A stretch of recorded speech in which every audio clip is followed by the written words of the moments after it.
marka hore annagu haddaan dadamisnahay waxaa noo farxada inaanu helno dad nala fikrada dad wax curin kara dad wixii ay qabanayeen nabadgelyadooda ka fikira marka ugu horeysa waxaan hambalyeynaya shirkadda Som Petroleum sidee u ogaatay khatarta ay ku jiraan shaqada ay hayaan iyo khatarta ka iman karta marka had iyo jeer waxa ka fiican in dabka la iska hiro hirista ma taqaanin in la iska banbaaniyo xanuunka waxa la yiraahdo waxa ka fiican daweynta waxa ka fiican ka hortagiisa marka dabdamiisa aad maqashay ama dabaad maqashid ka hortaga kama soo hadho haddeen dib isku noqono maadaama maanta isku dhanay mas'uul iyo shaqaalihiiba waxyaabo badan baa la rabaa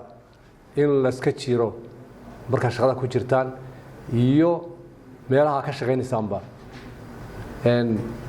waxa kamid ah marka baabuurta maxaa la yiraahdaa shidaalka ay shubayaan kaalmaha waxa kasta kaalintii shaqeynaysa gaariga shubaya labadaasna isma galaan waxa kasta qorx kuleelka marka labada tahay iyo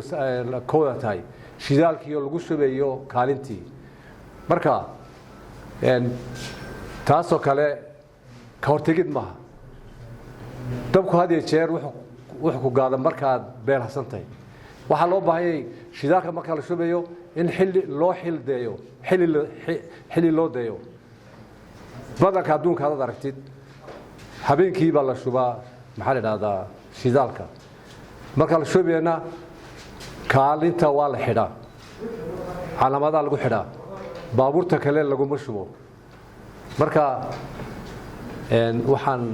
idinku waaninayaa marka shubaysaan shidaalka waa in kaalintu xidhnaata xilli loo deeya habeenimo hadii jeer waxba kala qasanayne kaalmaha marka la shubayo anaga marayo waxa rasta kaalintii gaarigii shubayo tuubadii lagu riday godkii aan cidila joogin taasi ma dhacayso waxa rasta tiimka ka soo sheekay oo aan dabdemiskii loo diyaar gareyn taasna wadabko waxa rabnaan sameeynaa nagub weyn waxa loo baahan yahay marka kaalinta la xidho shidaalka la shubayo cidi weyn la joogta qofka shubaya maahay qof kale la diyaar gareysan dabdemisayaasha maanta la idin bari doono gargaarka koowaad leeyahay inuu agtaan yahay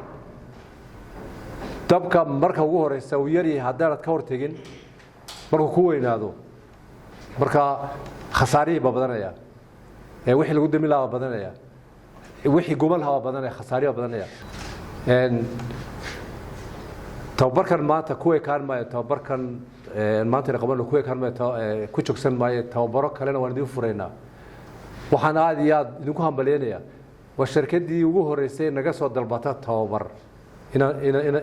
inaanu siino madaxdana ku hambalyeynaa idinkana tababarkan maanta la siinayo kaalmaha iyo shaqadiina kaliya maaha xaafadiina wala tagisan oo jaarkii baa nabad gelin kartaan oo baabuurkii meel ku gubanay nin fikrad haystaatay waa maxaa la yiraahdaa marka waxaan ku dardaarayaa shaqadana shaqeynaysan anoon idin xaneenin waa shaqo u baahan fiirsasho gaara iyo digtooni gaara